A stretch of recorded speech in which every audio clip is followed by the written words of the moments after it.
Olha, gente, destaque do final de semana do Campeonato Brasileiro foi a agressão do Pablo Fernandes, né? Infelizmente, nós vamos destacar um quadro de violência depois de uma rodada do Campeonato Brasileiro. O Pablo Fernandes foi demitido do Flamengo, preparador físico. O Flamengo também vai punir o Pedro por conta de uma indisciplina. Ele se recusou a fazer um aquecimento lá no Independência, na vitória do Flamengo 2-1 sobre a equipe do Atlético Mineiro.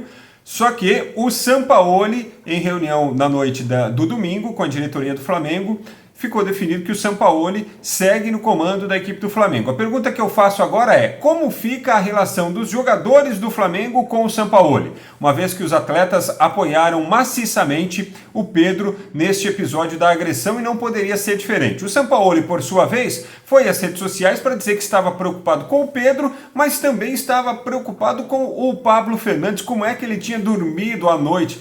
Ô Sampaoli, tenha santa paciência, a agressão é agressão. O cara que pensa que pode resolver tudo com um soco, com uma porrada, ele não é uma pessoa comum, ele é um criminoso, que é criminoso que pensa assim, que pode resolver as questões ao invés da conversa, ao invés do diálogo, na base da força. Você pode até discutir, ser ríspido numa discussão, eventualmente na discussão você perde um pouco ali a noção, usa um pouco da falta de educação, isso até é perdoável. Agora, a agressão, nos dias de hoje, esquece, meu irmão. Sampaoli, você foi mal ao ficar em cima do muro. Então, por isso a minha pergunta: como é que fica agora a relação dos jogadores com o técnico Jorge Sampaoli? Lembrando que o Pedro, nesta segunda-feira, não foi ao treinamento da parte da manhã na reapresentação dos atletas do Flamengo. Outro destaque do final de semana: a chegada do James Rodrigues, desembarcou em São Paulo, começa o seu trabalho no São Paulo Futebol Clube, deve ficar à disposição aí para os próximos jogos, quem sabe já do Campeonato Brasileiro,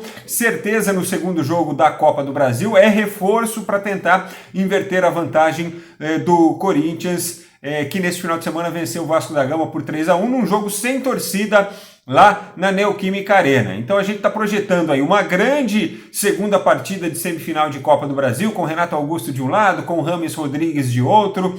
O Flamengo agora com essa questão aí tem o segundo jogo também contra a equipe do Grêmio, é incógnita sobre o futuro aí do Sampaoli no Flamengo, e esta semana nós temos o início das oitavas de final da Libertadores. Flamengo joga, Fluminense joga, Internacional joga Palmeiras e joga também o Atlético Mineiro, né? As 6 equipes brasileiras, o Atlético Paranaense, as 6 equipes brasileiras que estão na disputa da Libertadores. Destaque para o jogo da quarta-feira entre Palmeiras e Atlético Mineiro, lá em Belo Horizonte. O Atlético perdeu na rodada justamente para o Flamengo, né, na rodada do fim de semana do Brasileiro, e o Palmeiras venceu o América. Os 2 jogos foram lá no Independência. Agora o jogo da quarta-feira vai ser no Mineirão. Atlético chega pressionado, Felipão não venceu ainda no comando do Galo, e o Palmeiras respirando depois de 2 vitórias no Campeonato Brasileiro, tentando retomar o seu caminho. Amanhã tem Sul-Americana, o Corinthians joga contra o Newell's Old Boys, o jogo será na Neoquímica Arena, promessa de mais um grande espetáculo também. Então a semana promete, pessoal!